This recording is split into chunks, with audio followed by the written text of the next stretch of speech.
Hello guys, welcome to Python life YouTube channel. So ఈ వీడియోలో వచ్చేసి మనం రెజ్యూమ్ ప్రిపరేషన్ కంప్లీట్ గైడ్ గురించి అయితే చూద్దాం. లైక్ ఫ్రెషర్స్ నుంచి జాబ్ వరకు. So resume preparation complete guide అయితే చూద్దాం. సో ఫస్ట్ థింగ్ వచ్చేసి start with the right resume structure.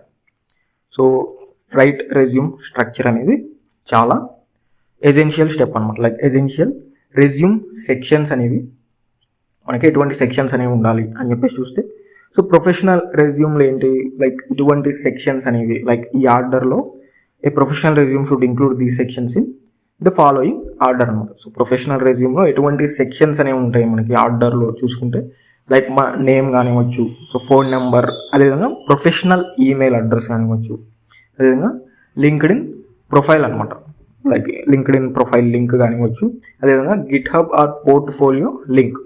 Like ఎందుకంటే లైక్ మన టెక్నికల్ రోల్స్కి సో ఏదైనా మనం ప్రాజెక్ట్స్ చేసి ఉన్నా కూడా సో ఆ గిట్ హబ్ కానీ పోర్ట్ఫోలియో లింక్స్ అనేవి మెన్షన్ చేయడం వల్ల so it will be better అనమాట.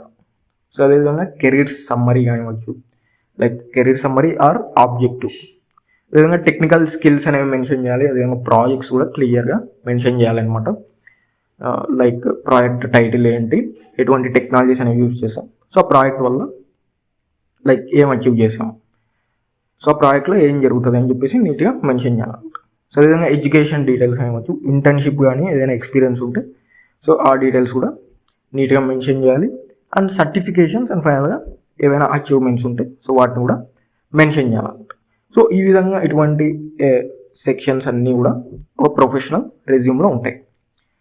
సో ఇక టిప్ ఏంటంటే, so arrange sections based on the importance to the job you are applying for. So ఏ జాబ్కి అయితే మనం అప్లై చేస్తున్నామో so based on their importance to the job so మన sections అనేవి అరేంజ్ చేయాలన్నమాట. So arrange sections based on their importance to the job you are applying for. So next వచ్చేసి like strong career summary కూడా చాలా important అనమాట.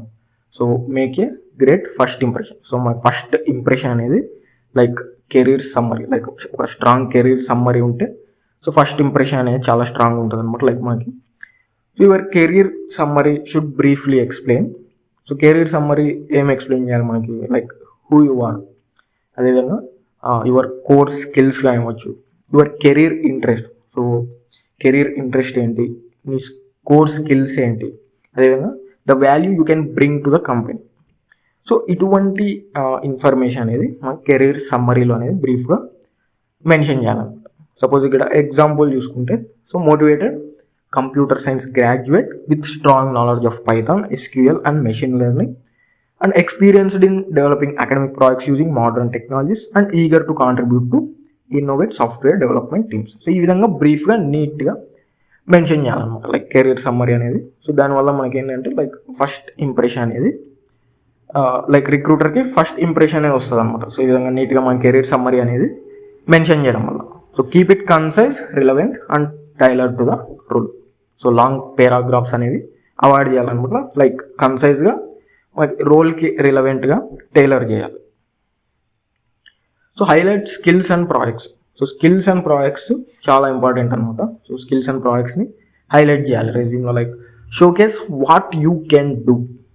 So showcase చేసుకోవాలి నీట్గా, లైక్ టెక్నికల్ స్కిల్స్. సో ఆ టెక్నికల్ స్కిల్స్ అనేవి లైక్ ర్యాండమ్గా మెన్షన్ చేయకుండా సో కేటగిరీస్ లాగా అయితే గ్రూప్ చేయాలన్నమాట for better readability. So better readability కోసం మనం కేటగిరీస్ లాగా స్కిల్స్ని గ్రూప్ చేస్తే సో అది మనకి మంచి ఇంప్రెషన్ అనేది కలుగుతుంది అనమాట రిక్రూటర్స్. సో ఈ విధంగా లైక్ ప్రోగ్రామింగ్ ఒక కేటగిరీ, డేటాబేసెస్, వెబ్ టూల్స్, ఈ విధంగా లైక్ కేటగిరీస్లో స్కిల్స్ని అయితే గ్రూప్ చేయాలి. లైక్ ర్యాండమ్గా అన్ని మిక్స్డ్గా మెన్షన్ చేసేదానికన్నా సో ఈ విధంగా కేటగిరీస్ స్కిల్స్ అనేవి గ్రూప్ చేయాలి. Suppose language, programming language, so ఈ విధంగా ప్రోగ్రామింగ్ అని చెప్పేసి మెన్షన్ చేసి లైక్ పైథాన్, జావా, C++, ఈ విధంగా లాంగ్వేజ్ అనేవి మెన్షన్ చేయాలి. అదేవిధంగా డేటాబేసెస్ అని చెప్పేసి మెన్షన్ చేసి MySQL, MongoDB, సో ఈ విధంగా డేటాబేస్. అదేవిధంగా వెబ్, సో వెబ్ అని చెప్పేసి మెన్షన్ చేసి like web technologies, so HTML, CSS, Java script. అదేవిధంగా టూల్స్ ఏవైనా వస్తే సో టూల్స్ అని చెప్పేసి మెన్షన్ చేసి Git, VS Code, power BI. So ఈ విధంగా స్కిల్స్ అన్ని కూడా కేటగిరీస్ లాగా అయితే గ్రూప్ చేస్తూ మెన్షన్ చేయాలన్నమాట ఫర్ బెటర్ రీడబిలిటీ. నెక్స్ట్ వచ్చేసి ప్రాజెక్ట్స్. సో ప్రాజెక్ట్స్ అనేవి మస్ట్ అండ్ షుడ్గా మెన్షన్ చేయాలన్నమాట. So for every project mention project title. So just మనం ఒక సింగిల్ లైన్లో డెవలప్డ్ సో దిస్ ప్రాజెక్ట్ అని చెప్పేసి సో ఆ విధంగా మెన్షన్ చేయకుండా సో నీట్గా ప్రాజెక్ట్ టైటిల్, అదేవిధంగా సో ప్రాజెక్ట్లో ఎటువంటి టెక్నాలజీస్ అనేవి యూజ్ చేసాం అండ్ మన కాంట్రిబ్యూషన్ ఏంటి ప్రాజెక్ట్లో, అదేవిధంగా ప్రాజెక్ట్ కీ ఫీచర్స్ ఏంటి and measurable outcomes like accuracy కానివచ్చు, సో అవుట్పుట్ ఏంటి అని చెప్పేసి సో మెజరబుల్ అవుట్కమ్స్. సో ఇవన్నీ కూడా మెన్షన్ చేయాలన్నమాట లైక్ ప్రాజెక్ట్లో. సో నీట్గా ఒక 2 to 3 లైన్స్లో సింపుల్గా టైటిల్, టెక్నాలజీస్, అదేవిధంగా contribution, key features and outcomes, measurable outcome. So ఇవన్నీ కూడా నీట్గా మెన్షన్ చేయాలన్నమాట. సో ఈ ప్రాజెక్ట్స్ అనేవి ఎందుకు ఇంపార్టెంట్ అంటే so projects demonstrate practical knowledge better than simply listing skills. So ఈ విధంగా జస్ట్ స్కిల్స్ మనం మెన్షన్ చేయడం కన్నా సో స్కిల్స్ మెన్షన్ చేస్తూ ప్రాజెక్ట్స్ కూడా మెన్షన్ చేస్తే సో ప్రాజెక్ట్స్ అనేవి ప్రూఫ్ అనమాట మనకి. లైక్ ఆ స్కిల్స్ అనేవి మనం ఆ స్కిల్స్లో చాలా గ్రిప్ ఉంది, అదేవిధంగా ఆ స్కిల్స్లో మనకి ప్రాక్టికల్ నాలెడ్జ్ ఉంది అని చెప్పేసి లైక్ ప్రాజెక్ట్స్ అనేవి డెమాన్స్ట్రేట్ చేస్తాయి. సో నెక్స్ట్ వచ్చేసి optimise your resume for ATS. So like మనం ఏం చేయాలంటే make your resume ATS friendly. So ATS friendly resume అనేది ATS ఫ్రెండ్లీగా చేయాలన్నమాట. లైక్ మెనీ కంపెనీస్ ఏం చేస్తాయి, చాలా కంపెనీస్ ATS అనేవి యూజ్ చేస్తాయి, applicant tracking system. So applicant tracking system అనేది యూజ్ చేస్తాయి ఎందుకు, రెజ్యూమ్స్ అనేవి ఫిల్టర్ చేయడానికి before your recruiter reviews them. So recruiter వరకు వెళ్ళే ముందు సో చాలా అప్లికేషన్స్ అనేవి వస్తూ ఉంటాయి కాబట్టి సో చాలా కంపెనీస్ ఏం చేస్తాయి, ఈ applicant tracking system so ATS అనేవి యూజ్ చేసి ఫిల్టర్ చేస్తాయి అనమాట. సో ఆ ఫిల్టర్ చేసేటప్పుడు సో మన రెజ్యూమ్ అనేది ఫిల్టర్ అవుట్ అవ్వకుండా రిక్రూటర్ వరకు వెళ్ళాలి అంటే ఏం చేయాలి మనం, like to improve ATS compatibility. So ATS compatibility అనేది ఇంప్రూవ్ చేయాలి అంటే లైక్ సింపుల్ లేఅవుట్ అనేది యూజ్ చేయాలన్నమాట. లైక్ ప్రొఫెషనల్గా సింపుల్గా నీట్ లేఅవుట్ అనేది యూజ్ చేయాలి. అదేవిధంగా జాబ్ డిస్క్రిప్షన్కి రిలవెంట్ కీవర్డ్స్ అనేవి ఇంక్లూడ్ చేయాలన్నమాట. So include keywords from the job description.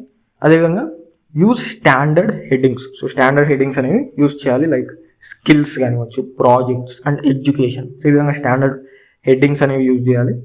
And save your resume in PDF format unless another format is request. So mostly PDF ఫార్మాట్లో అయితే సేవ్ చేసుకోవాలి.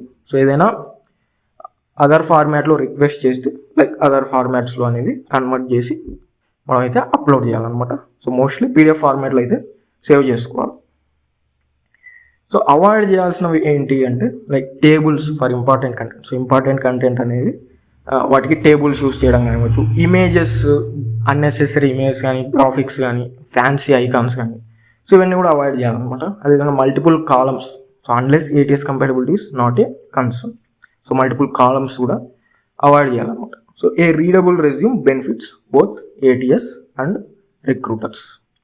సో ఇవన్నీ కూడా అవాయిడ్ చేయాలి.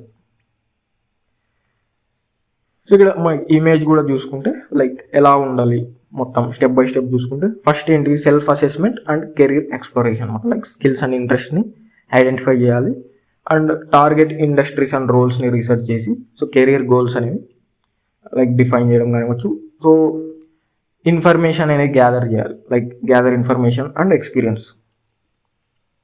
So education details, projects, internships, so అవన్నీ కూడా mention చేయాలి. తర్వాత drafting the resume. So information అనేది గ్యాదర్ చేసిన తర్వాత ఏం చేయాలి, లైక్ రెజ్యూమ్ అనేది డ్రాఫ్ట్ చేయాలి. లైక్ స్ట్రాంగ్ సమ్మరీ కానీ, ఆబ్జెక్టివ్ ఇంక్లూడ్ చేయడం, సో యాక్షన్ వర్బ్స్, అచీవ్మెంట్స్ కానీ, సో కీవర్డ్స్, సో అవన్నీ కూడా యూజ్ చేయాలి. సో క్లీన్ ఫార్మాటింగ్ మెయింటైన్ చేస్తూ అదేవిధంగా review and revise. So apply చేసే ముందు ప్రతిసారి కూడా సో ఒకసారి చెక్ చేయాలన్నమాట. లైక్ ఏవైనా గ్రామర్ మిస్టేక్స్ కానీ, టైపోస్ కానీ ఉన్నాయని చెప్పేసి సో చెక్ చేసి సో ఎర్రర్ ఫ్రీ ఉంది అన్నప్పుడు సో మనం ఏం చేయాలి, అప్లై చేయాలన్నమాట. Job application and interview prep. So ఆ రెజ్యూమ్ని ఏం చేయాలి, మనం అప్లై చేయాలి జాబ్కి. లైక్ ఏదైనా కవర్ లెటర్స్ ఉంటే లైక్ కవర్ లెటర్స్ రాయడం కానివచ్చు. సో ఈ రెజ్యూమ్తో అప్లై చేయడం కానివచ్చు. సో తర్వాత బిహేవియరల్ ఇంటర్వ్యూస్కి ప్రిపేర్ అవ్వడం, స్టార్ మెథడ్స్ని ప్రాక్టీస్ చేయడం, so follow up email send చేయడం. సో ఈ విధంగా మనకి జనరల్గా ప్రాసెస్ అనేది ఉంటుంది కదా. లైక్ సెల్ఫ్ అసెస్మెంట్ నుంచి కూడా జాబ్ అప్లికేషన్, ఇంటర్వ్యూ ప్రెప్ వరకు లైక్ ఇన్ బిట్వీన్ మనకి ఇన్ఫర్మేషన్ గ్యాదర్ చేయడం, రెజ్యూమ్ క్రియేట్ చేయడం. సో ఈ విధంగా స్టెప్స్ అనేవి ఉంటాయి. సో ఫైనల్గా resume mistakes that reduce your chances. So ఈ మిస్టేక్స్ అనేవి మనం అయితే మస్ట్ అండ్ షుడ్గా అవాయిడ్ చేయాలన్నమాట. సో ఎందుకంటే ఎటువంటి మిస్టేక్స్ అనేవి చేస్తే రిజెక్ట్ అవ్వడానికి హై ఛాన్సెస్ అనేవి ఉంటాయి. సో కామన్ ఎర్రర్స్ ఏముంటాయి అవాయిడ్ చేయాల్సినవి అంటే లైక్ స్పెల్లింగ్ అండ్ గ్రామర్ మిస్టేక్స్ని అయితే అవాయిడ్ చేయాలి. And generic resume send to every company. So same resume ప్రతి కంపెనీకి లైక్ సెండ్ చేయకూడదు అనమాట. లైక్ జాబ్ డిస్క్రిప్షన్ బేస్ చేసుకొని టైలర్ చేయాలి. So listing too many irrelevant skills. So irrelevant స్కిల్స్ని లిస్ట్ చేయకూడదు అనమాట. అదేవిధంగా ఫేక్ సర్టిఫికేషన్స్ కానీ అదేవిధంగా ఫేక్ సర్టిఫికేషన్స్ ఆర్ ఫేక్ ఎక్స్పీరియన్స్ని అవాయిడ్ చేయాలి. పూర్ ఫార్మాటింగ్ అండ్ ఇన్కన్సిస్టెంట్ ఫాంట్స్ని కూడా అవాయిడ్ చేయాలన్నమాట. సో లాంగ్ పారాగ్రాఫ్స్ అనేవి కూడా అవాయిడ్ చేయాలి. So always check your resume properly before applying. So even small mistakes can create a poor impression.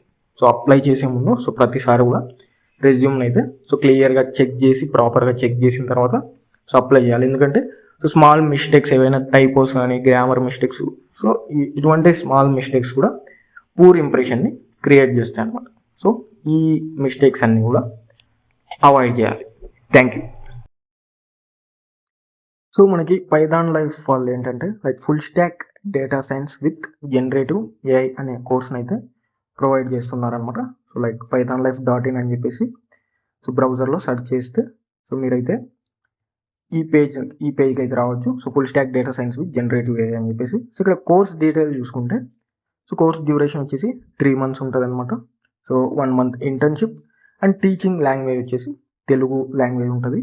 So mode of teaching వచ్చేసి online ఉంటుంది అనమాట. అదేవిధంగా start date వచ్చేసి August 22, 2026. So 22nd August 2026 start date అనమాట. So content access చూసుకుంటే life time access ఉంటుంది. అదేవిధంగా practical oriented approach కానివచ్చు, 100% placement assistance కూడా ఉంటుంది అనమాట. అదేవిధంగా mock interviews, resume building sessions కూడా అయితే ఉంటాయన్నమాట. సో ఇవంతా కూడా కోర్స్ డీటెయిల్స్. సో మీరు ఇవన్నీ కూడా చెక్ చేయవచ్చు అనమాట. సో pythonlife.in అనే వెబ్సైట్ వస్తే సో ఈ డీటెయిల్స్ అన్ని కూడా మీరు చెక్ చేయొచ్చు. అండ్ ఫీ స్ట్రక్చర్ చూసుకుంటే 8,999 అనమాట. So 8,999 fee structure. And batch timings చూసుకుంటే like Monday to Saturday 7 PM to 9 PM వరకు అయితే ఉంటుంది.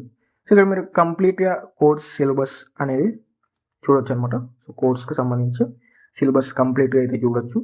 సో మొత్తం ఇక్కడైతే కాన్సెప్ట్స్ అన్నీ కూడా లిస్ట్ అయి ఉంటాయి అనమాట. సో మీరు ఈ వెబ్సైట్ని విజిట్ చేయడం ద్వారా ఈ కోర్స్ డీటెయిల్స్ అన్నీ కూడా అయితే చూడొచ్చు అనమాట. సో ఇక్కడ రియల్ టైం ప్రాజెక్ట్స్ కానివచ్చు, అదేవిధంగా ఎటువంటి టూల్స్ అనేవి కవర్ చేస్తారు అని చెప్పేసి సో అవన్నీ కూడా ఇక్కడ మెన్షన్ చేశారు. సో అదేవిధంగా సో ఏమేమి ప్రొవైడ్ చేస్తారు లైక్ ఆన్లైన్ కమ్యూనిటీ కానివచ్చు, స్టడీ మెటీరియల్, సర్టిఫికేషన్, సో ఇవన్నీ కూడా ప్రొవైడ్ చేస్తారనమాట. సో ఒకసారి అయితే ఆ వెబ్సైట్ని అయితే విజిట్ చేయండి pythonlife.in అని చెప్పేసి. సో ఇంట్రెస్టెడ్ ఉన్న వాళ్ళైతే ఎన్రోల్ అవ్వండి. లైక్ కోర్స్ స్టార్ట్ డేట్ వచ్చేసి 22nd August 2026 అనమాట. So full stock data science with generative AI.